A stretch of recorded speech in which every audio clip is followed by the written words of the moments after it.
La jaula está divina. Venga para acá, ahí va Adrián, mirá lo que es eso. Ahí va, miralo, vale pelota, venga que hay más, venga. Bien. Siga, sacó. Dale. Hoy, pegadito subrayado. Y que queda entre la gente es mucho más importante que un cantar grande y elocuente. ¡Qué barbaridad! En el 10, el canal uruguayo. ¡Venga, Ya está. Humilla, Alberto.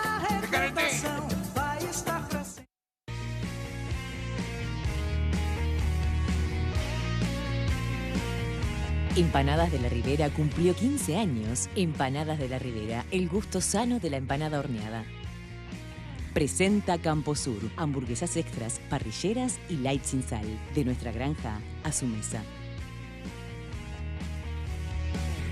Enseguida venimos con Denis Mota, Fernando Santulo y Adriana Sabio para hablar para debatir sobre el debate, ya que estamos, medio obvio. Debatir sobre el debate. Exacto. Muy bueno. Y antes de eso les tengo que decir que Helpline ofrece el teléfono ideal para los adultos mayores o personas que viven solas.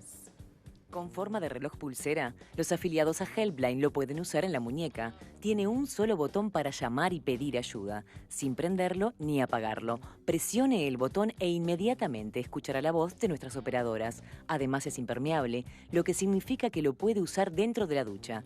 Helpline, siempre junto a usted, al alcance de un botón.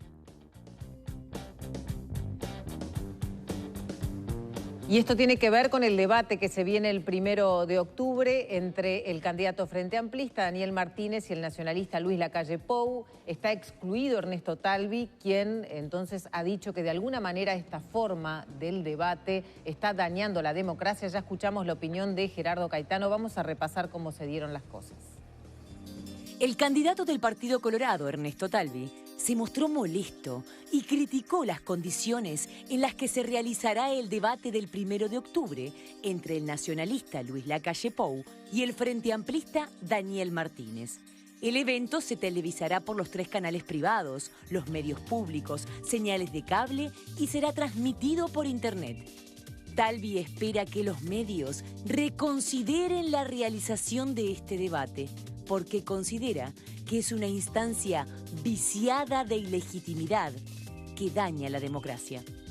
Acá el problema es que Lacalle y Martínez no quieren que nadie más participe en este debate, pero entendemos que si esa es la prohibición impuesta, los medios de comunicación, dado que tienen una responsabilidad pública de asegurar un juego limpio y parejo para la ciudadanía, para que la ciudadanía pueda elegir con toda la información, no pueden hacerse socios de lo que es de hecho una proscripción para otros candidatos que estamos en alta consideración por parte de la ciudadanía. La ciudadanía tiene derecho a ver, escuchar, evaluar, decidir quién quiere que lidere este proyecto. Por su parte, Lacalle Pou sostuvo que quiere debatir con quien quiere sacar del gobierno y no con el candidato colorado, ya que en caso de ser gobierno, será el futuro socio de una coalición. Hoy somos competidores cooperantes y en ese sentido es que nos tenemos que cuidar mucho, y yo cuido mucho las relaciones interpersonales. Y yo he tratado de actuar con prudencia, con paciencia, tendiendo puentes, tengo una buena relación personal con el candidato del Partido Colorado. A mí no me gusta develar conversaciones privadas, porque son privadas, pero sí puedo decir que yo claramente le dije a Ernesto de que yo quería debatir con el candidato del gobierno y que en principio no veía razón para debatir con él, que vamos a ser socios. El objetivo de Ernesto Talvi es debatir con los dos, con Daniel Martínez y con Luis Lacalle Pou. El candidato colorado quiere hacerlo en las próximas semanas, cuando la campaña electoral ingrese en la recta final, porque considera que la carrera por la banda presidencial es entre 3. ¿El debate con solo 2 candidatos daña la democracia? Bueno, de alguna manera Gerardo Caetano nos decía hace instantes que cree razonable de alguna forma el cuestionamiento de Talvi, tal vez un poco extremo en los términos que manejó, pero que sí debería estar incluido, que esto fue un acuerdo entre Daniel Martínez y Luis Lacalle Pou y que tal vez podría ser posible hacer otro tipo de acuerdo para que haya un debate cruzado entre ellos, ¿no? Daniel Martínez con Luis Lacalle Pou y Talvi, y luego un cruce entre Talvi y Daniel Martínez, algo así, ¿verdad? Bienvenidos, buenas tardes. Bueno, buenas tardes, muchas gracias. Sí, yo creo que está bastante bien lo que dice, me parece bastante bien a mí lo que plantea Caetano. Igual a mí hay una cosa que me genera una cierta duda, quiero decir, el argumento de que sería en un debate de tres, yo soy más partidario de un debate de tres, en este caso en particular, no en general, ¿no? Pero me parece que el debate de tres no necesariamente hay que leerlo como un 2 contra 1, como decía él. De hecho, si, como el propio Caetano decía, hay tal cantidad de diferencias entre las propuestas que trae Talvi y las propuestas que trae Lacalle, no es de recibo esperar que ese debate vaya a ser en esas condiciones. Al contrario, yo creo que haciendo 3 debates, el que gana una sobreexposición o una sobrerepresentación es Martínez, que tendría 2 debates sobre 3 para exponer sus puntos de vista. Otra cosa es si el debate ayuda o no a los candidatos. Eso es otra cosa y que tanto incide el debate en las opiniones o, claro, o a la hora de definir el voto, ¿no? A mí me parece que la idea de tener un debate entre 2, de alguna forma lo que hace es reproducir una lógica partidaria que ya no existe en Uruguay. O sea, hay más opciones, no hay un bipartidismo. De hecho, el Frente Amplio fue quien rompió históricamente con ese bipartidismo, y ahora el mapa electoral dice que no hay 2 candidatos. Claro. Dice que hay una pluralidad de candidatos con el predominio del candidato de Frente Amplio, pero después, a partir de ahí, no es tan clara la cosa. De hecho, otro elemento que me parece que está bien introducir es el tema de cabildo abierto. La idea de que al debate vayan los partidos que tienen representación parlamentaria es un poquito tramposa, porque en esta elección aparece un partido que aparenta tener una intención de voto importante y que no está en el Parlamento. Entonces, yo creo que es un tema que es complejo, y para cerrar mi intervención, es menos de recibo aún que sean los propios candidatos quienes deciden con quién debaten y con quién no debaten. Eso es una forma de enrocarse por motivos de interés de los candidatos, claro, que no necesariamente coinciden con el interés de la ciudadanía. Está claro. Va por ahí mi idea. ¿Qué creen ustedes entonces? ¿Cómo sigue? ¿Denise? Bueno, yo, bien. No, yo coincido con Fernando. O sea, el debate me parece que tendría que sí claramente tener a los 3 candidatos presentes. Porque inclusive también hay una cuestión que tiene que ver con lo estratégico, ¿no? Si es primero esto del intercambio de parejas que planteaba Caetano, primero 2 y después 2, me parece que ahí, diríamos, el que entra por segundo momento ya habría visto la primera entrevista o el primer debate con la primera figura. Entonces ahí yo creo que no serían las condiciones iguales para todos. Claro, habría desventaja. Exacto. Yo creo que, por otra parte, nosotros, digo, a ver, venimos atrás en el tiempo en esto, ¿no? En países como, por ejemplo, Estados Unidos, los debates son centrales. Si no se hace debate, no hay votación. A nivel de los medios es clave y, a su vez, es aleatorio. Se hacen, diríamos, un sorteo para ver qué candidatos son con quién van con quién, según cada debate. Por otra parte, si nosotros nos manejamos o nos pausamos sobre lo que es la identidad del perfil del votante uruguayo, que hay análisis, por ejemplo, el de Fernando Alonso, un colega que hizo un trabajo muy interesante al respecto, el votante uruguayo tiende a modificar su conducta de elección en elección.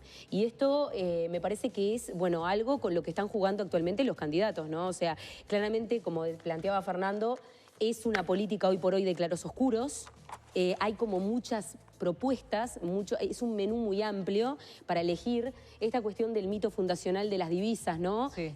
Blancos y colorados, en un origen muy lejano en el tiempo, en nuestra historia, como que se empieza como a abrir hace ya bastante tiempo y empiezan a aparecer otras propuestas, y bueno, esto de los debates empieza a ser necesario para poder, diríamos, hacer democrático, que todos participen y tengan la misma oportunidad. Coincido con la posición de Talvi en que sí es necesario que estén los 3, pero creo que tienen que ser los 3 al mismo tiempo.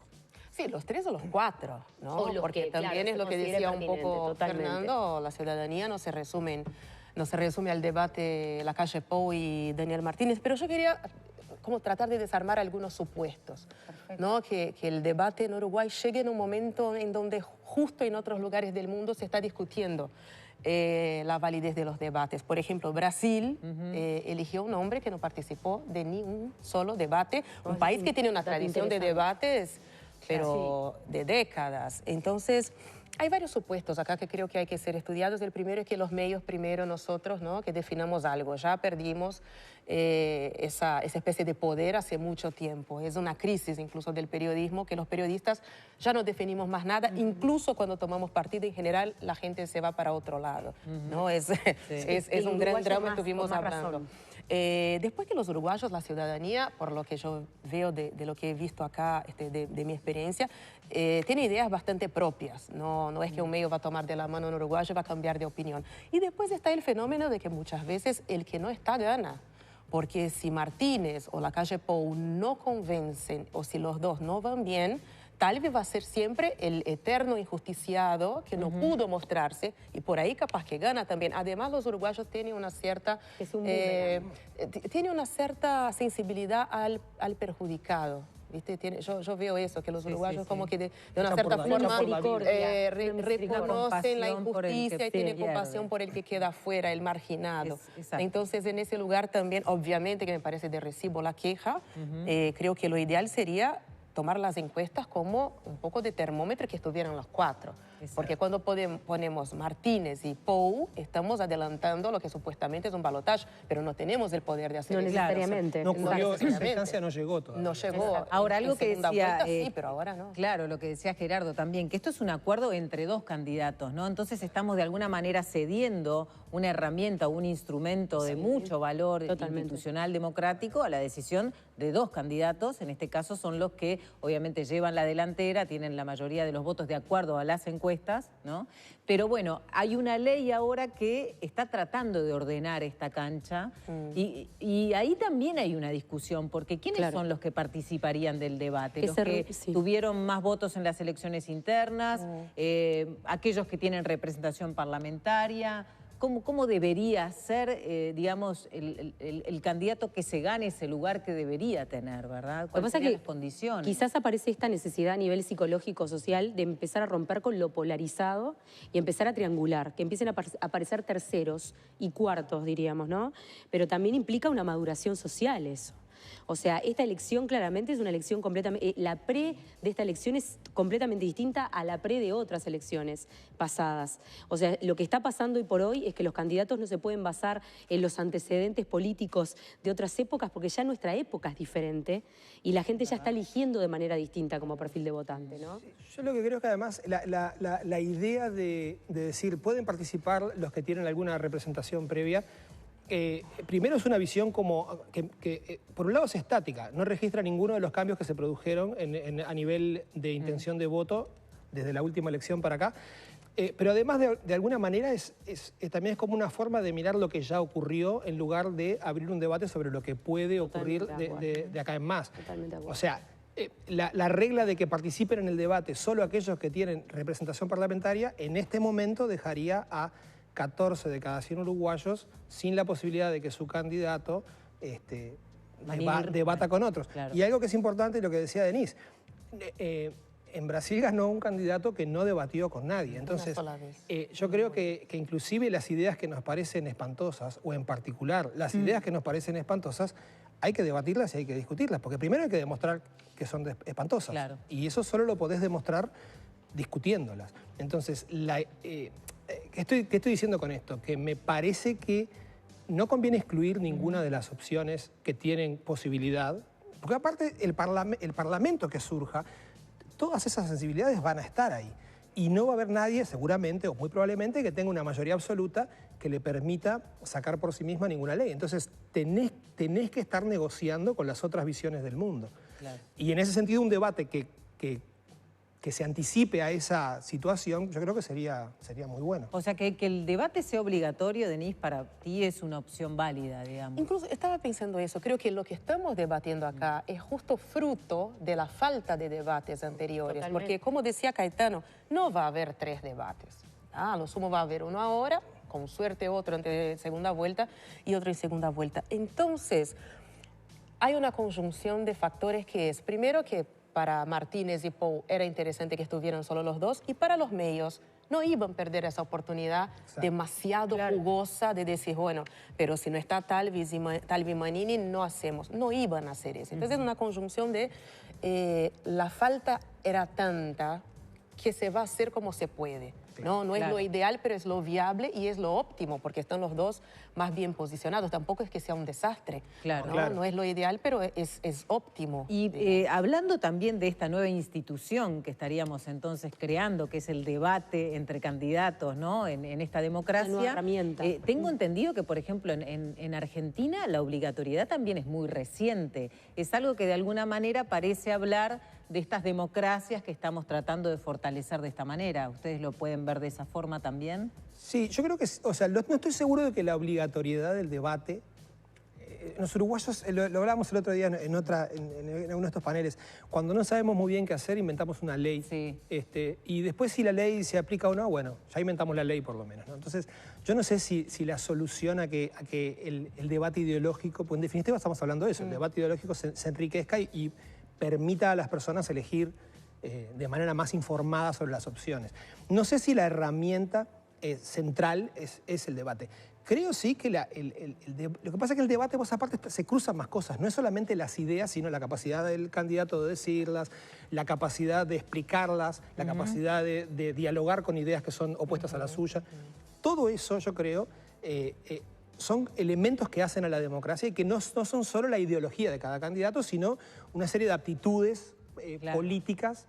Entonces yo creo que, no sé si el camino es hacer obligatorio. Es verdad que la obligatoriedad zanjaría todo esto que estamos discutiendo. O al menos le da también un marco regulatorio para ver cómo cómo se hace, ¿no? Y entonces se había hablado de dos ligas, de una liga de los que salen primeros en las internas y otra liga de quienes salen segundos, luego un sorteo, entonces de alguna forma, bueno, podríamos incluir, Los medios como que de alguna manera entonces estarían como habilitando, diríamos, con el debate como una ampliación de la democracia.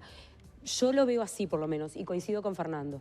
No necesariamente que sea algo totalmente determinante para la voluntad de voto en todos los sentidos, pero sí que el medio de esta manera estaría habilitando, diríamos, le estaría acercando más a la población un despliegue de la democracia mucho más amplificado. Porque así visto, como lo interpreta Talvi y como de alguna manera también creo que dijo Caetano, estamos dejando en manos de dos candidatos la resolución de un tema que va a tener realmente una máxima cobertura, cadena nacional, prácticamente se está hablando de un hecho histórico.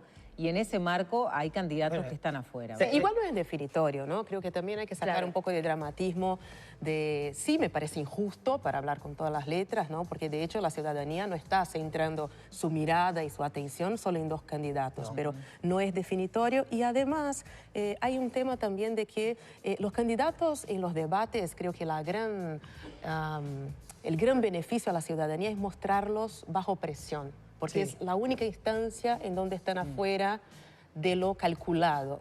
Aunque los debates sean muy calculados y muy libretados y muy preparados, en ese momento en vivo uno no sabe muy bien qué va a pasar y el otro te puede ganar en una pequeña palabra, otro se puede descontrolar, de hecho ha pasado. Pero eso tampoco es definitorio del voto. Acordémonos de Trump y Hillary Clinton. Ella fue mejor en todos los debates y perdió. Está bien, es un sistema que no es ni el uruguayo, ni el brasileño, ni el argentino. También, ¿no? Y otro conteo de votos y todo lo demás. Pero dejó de ser definitorio. A mí me llama un poco la atención que en ese momento se dé tanto peso al debate cuando hemos tenido instancias que muestran que el debate es una herramienta más, pero dejó de ser Yo lo que creo es que el debate... habría que evitar el vicio de ver a todos los votantes como una masa uniforme también, ¿no? Hay votantes para los cuales un debate sea más bien irrelevante, el que ya decidió históricamente, porque yo qué sé, su familia siempre votó eso, entonces va a seguir siempre votando eso, pero yo creo que hay una parte del grupo de votantes que aparte atraviesa todo el espectro político y que a quien sí le interesa que esas ideas sean discutidas de manera pública.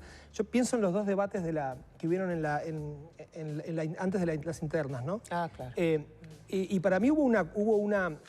Es difícil decir cuánto incidió el debate, pero los dos que mejor debatieron, Andrade y Talvi, vieron un crecimiento importante de su caudal de votos. Y quienes peor debatieron, que fueron Cossa y Larrañaga, vieron disminuir. No estoy diciendo que el debate ya las tendencias en ambos casos iban en una dirección y en otra, pero el debate de alguna manera incidió. ¿Le interesa el debate a todos los eventuales votantes? Creo que no. Pero hay una parte del votante que sí le interesa ver las ideas siendo y creo discutidas. que también tuvo mucha repercusión en el público más joven, digamos, ¿no? Claro, creo que todos de alguna está manera entrando. recibimos esa información Sí. o de forma más personal, pero también se habló de cómo los jóvenes se habían involucrado en esto, porque, y sobre todo los primeros votantes, ¿no? Claro. Que para ellos en la pantalla y en las redes ocurre casi que la vida entera, ¿no? Ahí está, Entonces, me parece que verlos en esa acción y con las repercusiones que genera esa presencia, pues no es solo el debate en sí, sino lo que se comenta. Claro, el post-debate. Exacto, eso me parece que, digamos, tuvo mucha importancia en estas definiciones, ¿verdad? Igual la voluntad de voto se define o se modifica psicológicamente hablando, yo lo voy a hablar desde ahí, desde el acierto o desde el no acierto. O sea, era lo que un poco planteaba Denise, ¿no? Desde que, diríamos, estén a favor de lo que están escuchando o desde que no escuchen algo que esperan.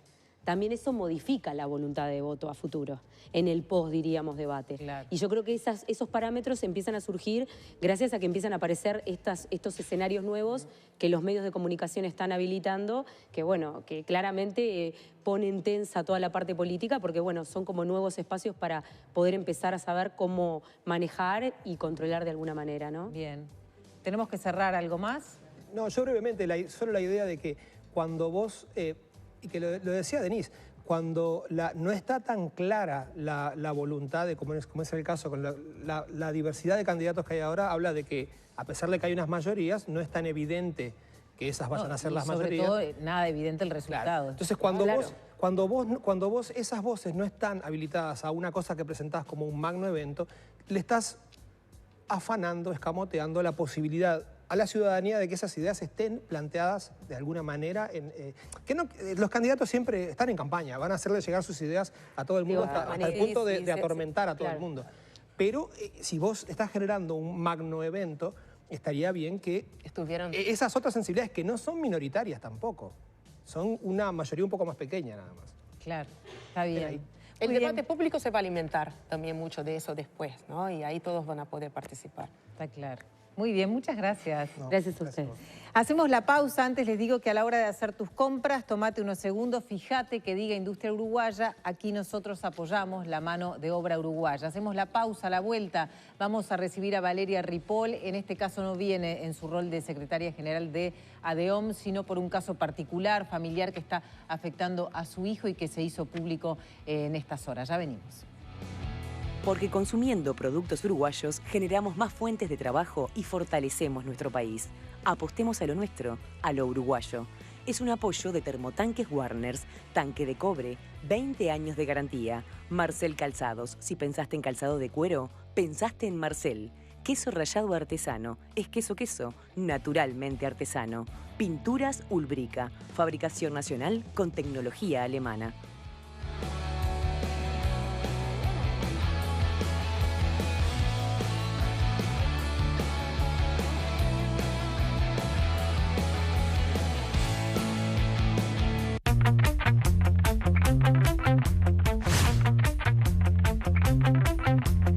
Este viernes las vueltas de la vida las damos con el candidato a presidente de la República por el partido Cabildo Abierto. Tu código genético tenés parte de la historia. Me nombrás a Aparicio y se puede pensar en tu bisabuelo. Fue una persona muy allegada, eran compadres. Acá llegó a haber hasta un cachorrito de leopardo, ¿puede ser? Según la época distinto.